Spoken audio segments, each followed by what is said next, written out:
Eu quero te convidar a abrir a sua Bíblia em 2 Coríntios capítulo 2.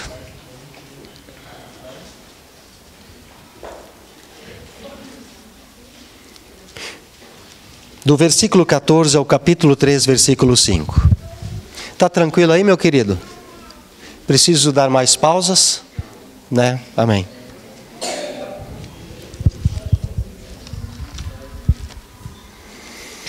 Eu fico impressionado que a igreja de Corintos foi fruto do ministério do apóstolo Paulo. Paulo permaneceu quase por 1 ano e meio anunciando a Cristo nessa cidade. Depois que ele saiu dali, ele foi para a região da Macedônia. 1 ano depois, aproximadamente, ele escreve a primeira carta aos Coríntios e logo depois de mais 1 ano escreve a segunda carta de Coríntios. Paulo escreve aos Coríntios de certa maneira frustrado. Ele sofria muitas críticas dos irmãos da igreja de Corinto. E algumas das críticas eram, por exemplo, que ele pregava coisas além da lei de Moisés.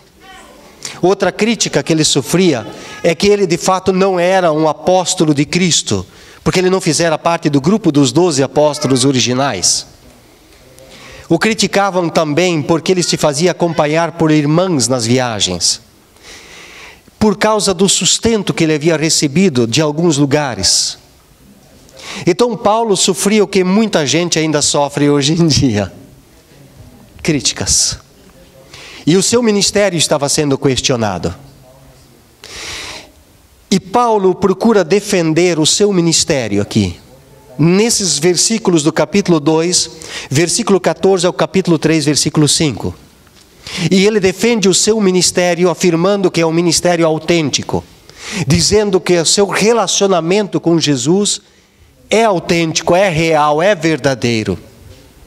E Paulo levanta nesses versículos pelo menos 5 características de um cristianismo genuíno. 5 características que são impossíveis do indivíduo imitar, porque elas são frutos de uma obra sobrenatural operada pelo Espírito Santo na vida da pessoa. Então esses frutos que Paulo aponta, essas características que Paulo aponta como sendo as características de um cristão que tem um relacionamento com Deus, elas são impossíveis de serem falsificadas, imitadas ou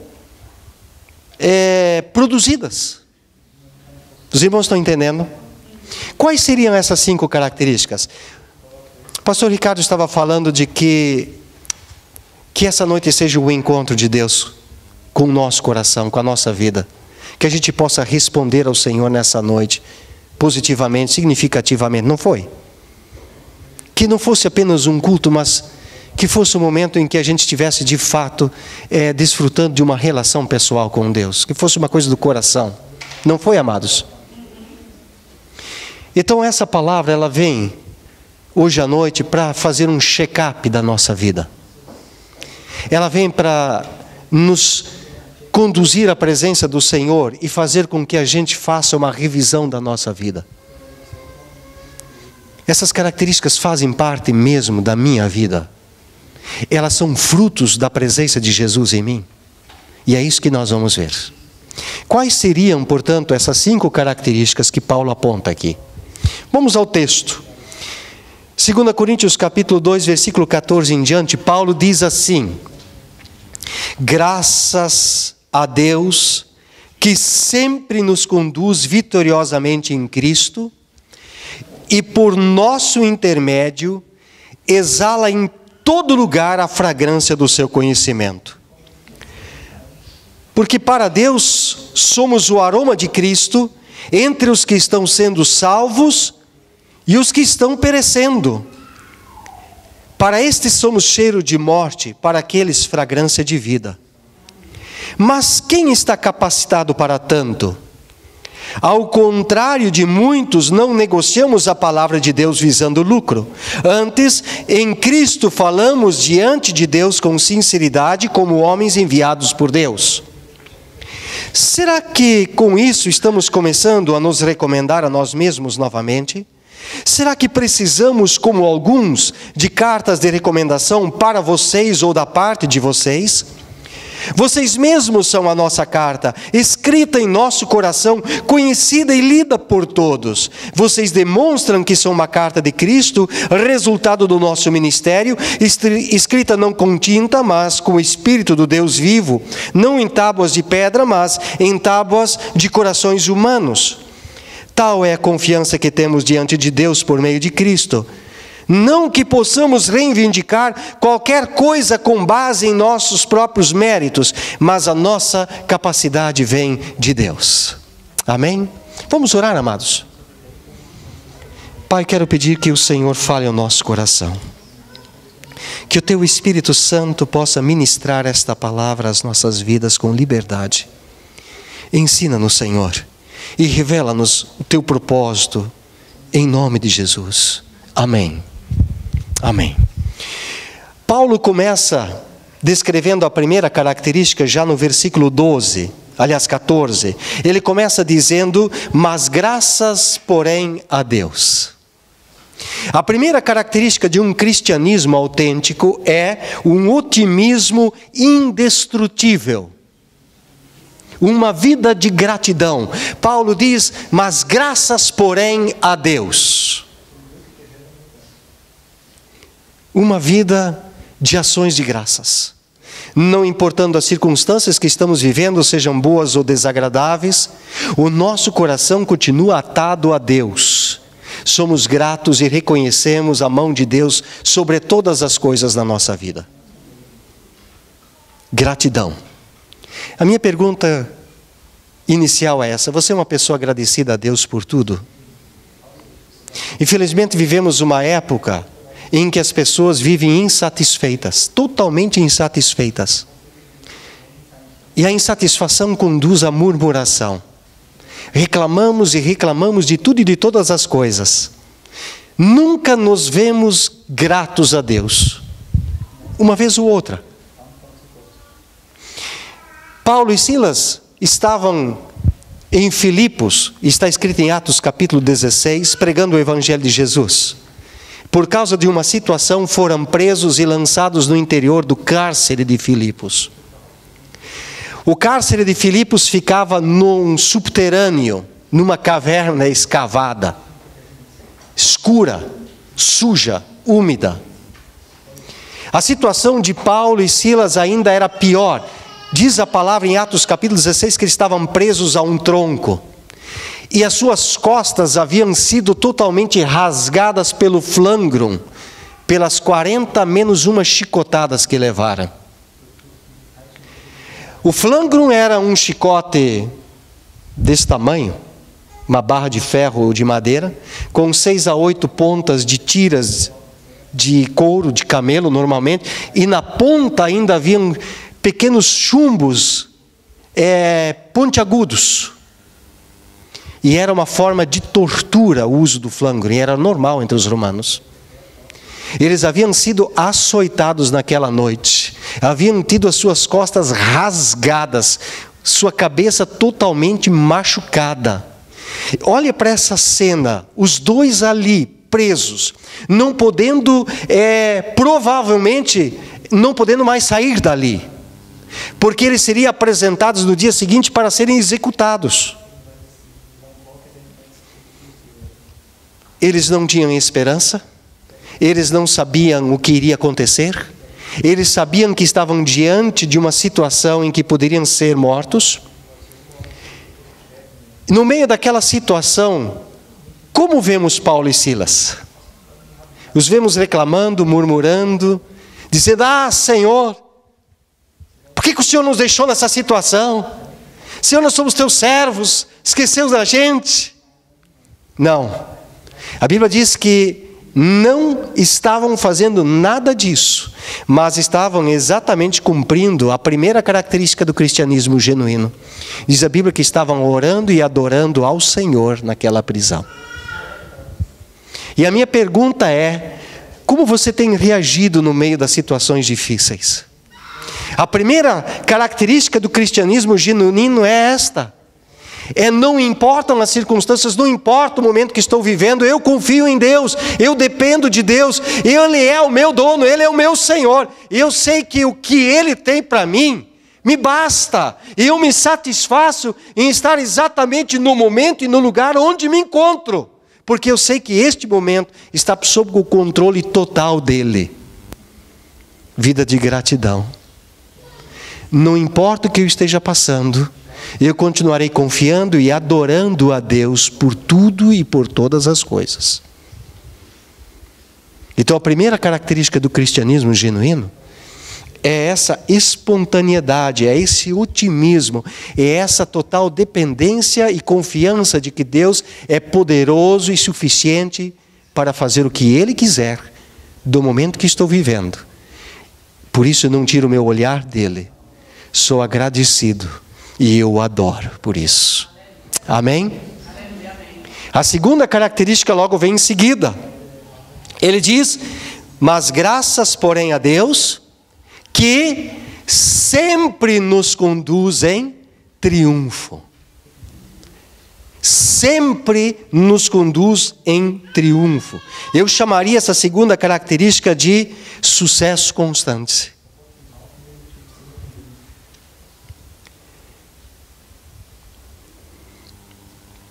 Paulo estava no final do ministério dele como prisioneiro de Nero em Roma, numa casa alugada.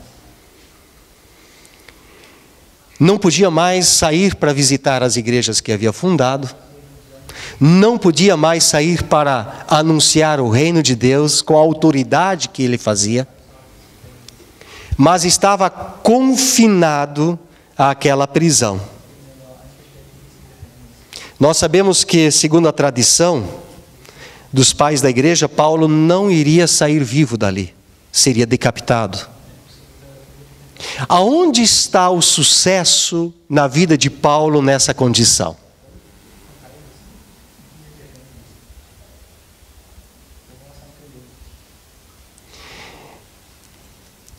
Mas é impressionante, ele escreve aos Filipenses a carta da alegria, no capítulo 1, versículo 12, dizendo uma coisa impressionante.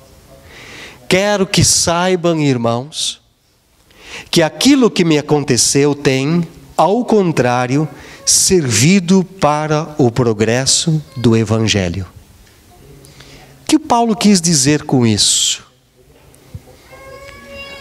Paulo, como ficava numa casa alugada, direito que ele tinha como cidadão romano, não podia fazer o que ele queria. Por isso que ele ficava acorrentado a um jovem da guarda pretoriana.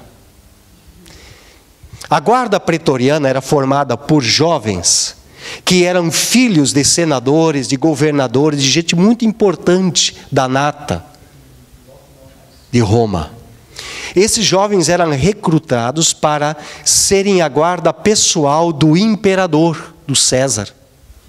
E normalmente eram eles que tiravam o imperador ou colocavam novos no trono. E muitos dos Césares que vieram em seguida, vieram da guarda pretoriana. Imagine essa cena. Um jovem da guarda pretoriana vinha e era acorrentado a ele, e permanecia acorrentado por 6 horas, quando ele era substituído por outro jovem. Assim, de 6 em 6 horas, sempre havia um jovem diferente preso a ele. Quando Paulo diz que as coisas que têm acontecido comigo têm, de fato, contribuído para o Evangelho, ele está dizendo o seguinte: uma vida de sucesso, uma vida de triunfo, como ele descreve, não pode ser baseado no poder aquisitivo, ou no nível de conhecimento, ou de domínio, de controle ou de fama que um ser humano possa adquirir em nome de Jesus. Ele vai além. Ele fala do fato de estar totalmente livre, desprendido de todas as coisas por causa de Jesus Cristo. Ele mesmo sendo prisioneiro de César, ele estava livre, e o Evangelho na vida dele também estava livre, porque de 6 em 6 horas ele podia evangelizar um daqueles maravilhosos jovens e levá-los a Jesus. Por isso que ele escreve aos Filipenses dizendo: quero que saibam, irmãos, que aquilo que aconteceu comigo tem, ao contrário, servido para o progresso do Evangelho. Versículo 13: como resultado, tornou-se evidente a toda a guarda do palácio e a todos os demais que estou na prisão por causa de Cristo. O verdadeiro sucesso de Paulo, ele não descreve como algo que se possa adquirir fisicamente, mas como conduzir pessoas a Jesus, a anunciar o reino de Deus com autoridade e com graça. E ele termina a carta de Filipenses de uma maneira impressionante. Ele escreve lá no capítulo 4 de Filipenses dizendo: saúdam a todos os santos em Cristo Jesus, os irmãos que estão comigo enviam saudações, e todos os santos lhes enviam saudações, especialmente os que estão na casa de César. Veja que Paulo diz como segunda característica que em Cristo sempre nos conduz em triunfo. Não vez por outra, nem às vezes em vez em quando, mas ele diz que em Cristo ele sempre nos conduz em triunfo. A segunda característica é essa, é que em Cristo nada nos detém. A autoridade pela qual estamos revestidos por Jesus como embaixadores, como propriedade, como santos, como sacerdotes, como reino dele, essa autoridade, ela não é possível ser resistida por ninguém. O sucesso constante está no fato de que Cristo sempre estará nos meus lábios e a sua palavra também. E ela é capaz e é poderosa para transformar vidas e até situações. A terceira característica vem logo em seguida. Ele diz: mas graças, porém, a Deus que sempre nos conduz vitoriosamente em Cristo e por nosso intermédio exala em todo lugar a fragrância do seu conhecimento. E aí ele diz: nós somos o bom perfume de Cristo, tanto nos que se perdem, como naqueles que se salvam. A terceira característica do cristão genuíno é que nós fomos chamados para uma vida de impacto, e eu diria impacto inesquecível. Você já foi em algum lugar, uma certa ocasião, e uma pessoa daquele ambiente que você estava havia tomado banho de perfume? O cheiro é tão forte que impregna o lugar. Alguém já passou por essa experiência? Já? Vamos além. Vamos imaginar que se passaram 10 anos e você chega num determinado ambiente e sente o mesmo aroma, a mesma fragrância, e você diz: espera aí, eu já senti esse cheiro, foi em algum lugar, aonde foi? Ah, foi lá. Já aconteceu isso contigo? Aquele perfume marcou você, não foi?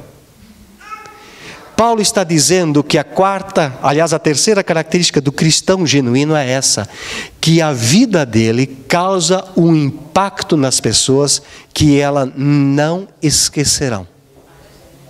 Jamais. Quando ele escreve essa ideia de sermos o bom perfume, tanto nos que se salvam, como aqueles que se perdem, provavelmente ele tinha em mente o retorno triunfal de um general que vinha de uma província que ele havia conquistado. Quando o general ia com a sua legião, que sempre era poderosa, para dominar uma determinada região, um povo, ele precisava permanecer naquela região, naquele lugar, sem voltar a Roma, até que não houvesse mais nenhum tipo de revolta interna. Tudo tivesse sido pacificado. E então ele mandava uma carta para César, dizendo que essa região foi dominada e controlada. César o recebia então para uma condecoração diante do Senado. Era uma honra. O general voltava então para Roma. Ele vinha na sua biga, e logo em seguida dele vinham escravos vindos da terra, trazendo nas mãos flores e incenso perfumado. Eram escravos que serviriam nas casas dos nobres e eram pessoas confiáveis. Seriam mordomos, seriam cozinheiros, seriam professores, seriam cuidadores de idosos ou de crianças. Eram escravos trazidos como presentes e serviriam nas casas dos nobres. Em seguida deste grupo de escravos, vinha outro, trazendo pesadas correntes, presos uns aos outros.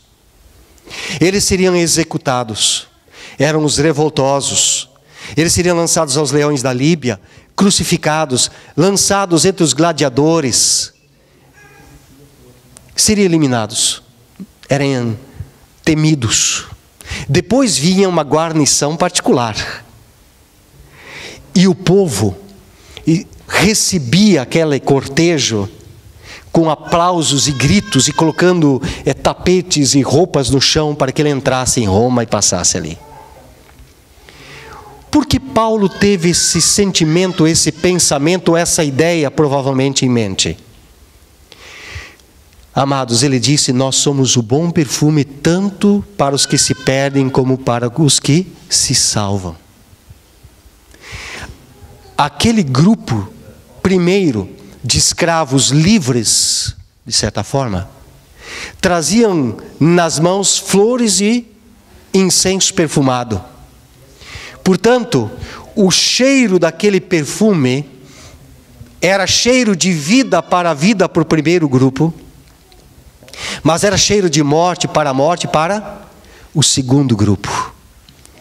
Paulo tem isso em mente. Ele diz: cada um de nós carrega consigo, como filho de Deus, como discípulo de Jesus, como embaixador de Cristo, uma mensagem que é cheiro de vida para muitas pessoas que o aceitam. Mas a mesma mensagem se torna cheiro de morte para outras pessoas. O que Jesus disse: quem crer será salvo, quem não crer está condenado. Ou seja, nós carregamos em nós o evangelho que determina o futuro da pessoa. Paulo diz que nós mesmos somos a palavra que vive, não só que prega. Eu não sei se você percebeu, mas vivemos uma época em que as pessoas questionam tudo. Cada um tem sua verdade, cria sua verdade, e não há mais verdades absolutas. Amados, a única maneira com que as pessoas podem ler a Bíblia de fato, não é nos ouvindo, mas é nos vendo fazendo coisas. Nós somos a mensagem viva, a própria mensagem encarnada, vou dizer assim, não sei se é possível, de Deus. Quando as pessoas olham para a gente, elas devem ver a Cristo. E a terceira característica diz exatamente isso: nós temos que ser como este perfume que causa impacto, que a nossa vida deve causar impacto, que a nossa vida seja de tal maneira marcante com o Evangelho e com a presença de Jesus, para que as pessoas sejam, por causa do nosso testemunho, atraídas a Cristo, ou por causa do nosso testemunho elas não queiram saber de nada mais de Cristo. Ou as pessoas sejam levadas a Cristo e elas queiram a Jesus de tal maneira, ou elas não queiram a Cristo por nos odiarem por causa do Evangelho que a gente vive. Paulo diz que as pessoas não devem continuar sendo as mesmas depois de entrar em contato com a gente. Uma vida de impacto. Imagine, você fala do Evangelho de Jesus para alguém, e depois de alguns anos a pessoa diz: eu já ouvi este Evangelho em algum lugar. Este Evangelho marcou a minha vida. Foi aquela irmã, foi aquele irmão que me disse aquela vez, eu vi na vida daquela pessoa esse tipo de Evangelho.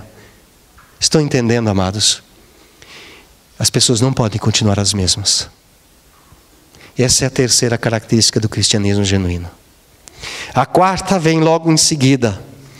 Paulo diz o seguinte, versículo 17: ao contrário de muitos, não negociamos a palavra de Deus visando lucro. A quarta característica diz dessa integridade irrefutável. O evangelho não pode ser negociado, vendido. De graça recebemos, de graça nós damos. Não é possível barganhar com Deus, vender a bênção, ou conquistar a bênção, comprando-a de alguma maneira. E ele já parece que tinha problemas com algumas igrejas neopentecostais na época. Não é possível dizer, não somos como muitos, em que o relacionamento com Deus está baseado em trocas. Você precisa dar para eu receber. De compras, de negociatas.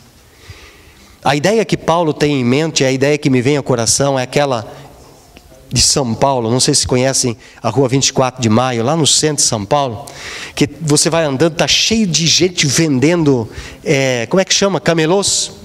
E eles são inteligentes, eles abrem uma mesinha pequena, ou um pano no chão, e enche aquele lugar de canivetes, vende de tudo, né, gente? Já viram isso?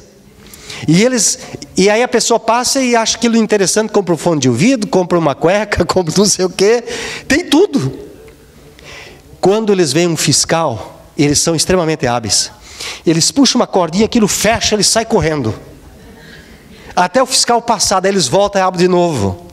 Paulo está dizendo, nós não somos como esses indivíduos que ficam nas esquinas, vendendo a palavra de Deus.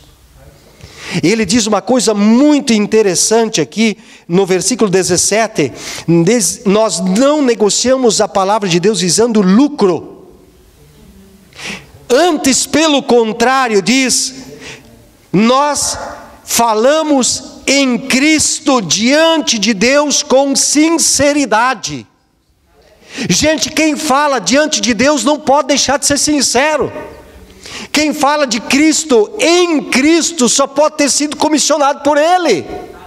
E quem fala dele, fala o evangelho puro. Não é possível. Só quem está longe de Cristo, que não está em Cristo, é capaz de negociar, de vender o evangelho. Paulo diz, nós falamos com sinceridade. E a palavra sinceridade é uma junção de duas palavras latinas, que quer dizer sincera. Eu vou explicar.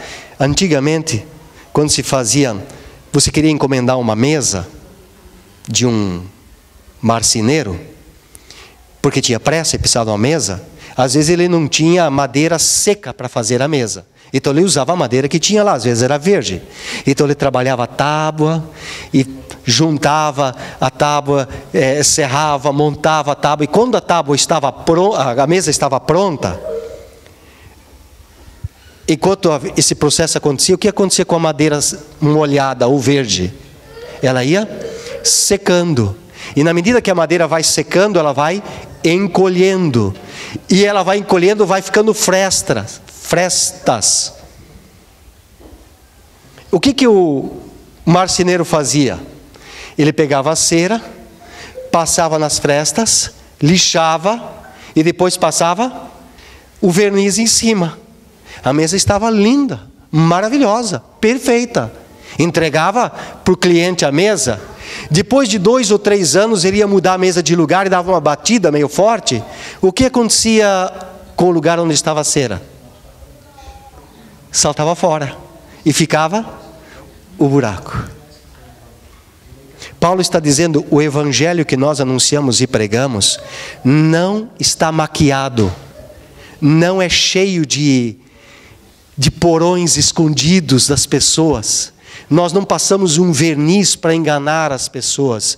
O que nós pregamos é o que nós cremos. O que nós cremos é o que nós vivemos. Porque nós não anunciamos só de Cristo, nós estamos em Cristo. E Ele nos autorizou. Ele delegou a nós esse ministério. Essa é a 4ª característica. Quem está em Cristo, só fala de Cristo. Da palavra genuína de Cristo. E a última, você já está cansado, né? Está no versículo 1 do capítulo 3. Diz assim, será que com isso estamos começando a nos recomendar a nós mesmos novamente? Paulo está falando aqui de uma inegável realidade. Ela completa as demais. Paulo está dizendo assim, peraí, vocês, igreja de Corinto, querem que eu, para pregar o evangelho, por aí, busque uma carta de recomendação dos apóstolos lá de Jerusalém? Ou ainda, vocês querem me dar uma carta de recomendação da parte de vocês, me autorizando a pregar o evangelho? Eu não estou entendendo. Olhe para vocês. Quando eu cheguei a Corinto, vocês não eram uma nação pagã? Vocês não estavam distantes de Deus? Quando eu cheguei em Corinto e comecei a anunciar o reino de Deus e a Jesus Cristo como Senhor e Salvador, a vida de vocês não foi tocada, vocês não foram transformados, o Espírito Santo não passou a habitar em vocês, vocês não viram milagres acontecendo entre vocês? Ora, que negócio é esse de vocês quererem carta de recomendação, quando na verdade vocês próprios são a minha carta de recomendação? Porque quando eu anunciei o evangelho, a vida de vocês mudou. Então a mudança que houve em vocês autentica a palavra que eu anunciei. Essa é a última característica. Quando eu testemunho de Jesus, o Espírito Santo trabalha na vida da pessoa que ouve. Quando estou no aconselhamento ouvindo uma pessoa com lutas, com dificuldades, com problemas, e eu estou ali simplesmente para ouvir esta pessoa, o Espírito trabalha naquele ambiente, na vida da pessoa, tocando-a, e ela se sente confortada, e de repente diz, meu Deus, aconteceu alguma coisa comigo só pelo fato de eu falar contigo. Quando você ora por uma pessoa e acontece algo sobrenatural, como um milagre, como uma resposta de Deus, é Deus trabalhando e autenticando a presença dele em você. A quinta característica diz que quando eu oro, quando eu testemunho, quando eu falo, quando eu repreendo, quando eu ouço, quando eu aconselho, ou quando eu ensino, algo acontece no ambiente onde eu estou. Porque Deus vai autenticando e vai confirmando a minha palavra pelo poder do Espírito Santo. Essas são as 5 características de um cristão genuíno. Primeiro, uma vida de otimismo indestrutível. Eu sempre serei grato e agradecido a Deus, porque eu sei que todas as coisas que me sobrevierem estão sob o cuidado e administração de Deus, e eu adorarei por isso. A segunda característica é sucesso constante. A minha vida não é medida por aquilo que eu conquisto, mas por aquilo que eu sou nas mãos do Senhor. E Ele me usa. E nada pode deter a palavra, o testemunho e a presença do Senhor se manifestando através da minha vida. A terceira característica é um impacto inesquecível. As pessoas sempre serão tocadas ou impactadas pelo meu testemunho e pela minha vida. Elas amarão a Jesus mais ainda por causa disso, ou odiarão a Jesus por causa do tipo de vida que eu levo. A quarta característica é essa integridade irrefutável. A palavra, ela é o alicerce da minha vida. E só a palavra. Ela é a base. E eu anuncio a Cristo. E não quero levar vantagem nenhuma por causa disso. E não preciso levar. E por último, essa inegável realidade de que o Senhor se manifesta sempre através da minha vida. É uma coisa natural, é espontânea, ela simplesmente flui. É a unção que está em mim, é o Espírito que está em mim. Paulo termina no capítulo 3, versículo 5, com uma frase dizendo o seguinte: não que possamos reivindicar qualquer coisa com base em nossos próprios méritos. Essas coisas não são produzidas por mim. Essas coisas não podem ser construídas por mim. Eu posso até viver uma ou outra, às vezes em quando, mas esse conjunto, ele não é fruto de mim mesmo, porque eu sou incapaz de fazer isso. Por isso ele termina dizendo, mas a nossa capacidade vem de Deus. Gente, se esta cidade ver essas características na vida de vocês, o reino de Deus chegou. E nada mais será igual. Deus nos atrai para um relacionamento com eles, amados. Para um relacionamento sobrenatural. Deus não nos chamou para uma vida medíocre, de monotonia, à mercê das circunstâncias. Deus nos salvou, Deus nos deu o seu Espírito, nos santificou, nos deu dons, Deus nos capacitou com a presença dEle, para que pudéssemos ser seus embaixadores. Autorizados, licenciados e com autoridade em nome de Jesus. Amém, queridos? Deus abençoe vocês grandemente aqui. Que o Senhor os fortaleça nessa caminhada, que os guarde do maligno. Que o Senhor os use com intrepidez, com ousadia. Que o Senhor faça com que a vida de vocês seja um luzeiro. Que Cristo brilhe através de vocês, para a glória de Deus. Amém? Que vocês sejam prósperos como igreja em todos os sentidos. E cresçam na presença do Senhor. Em nome de Jesus. Amém?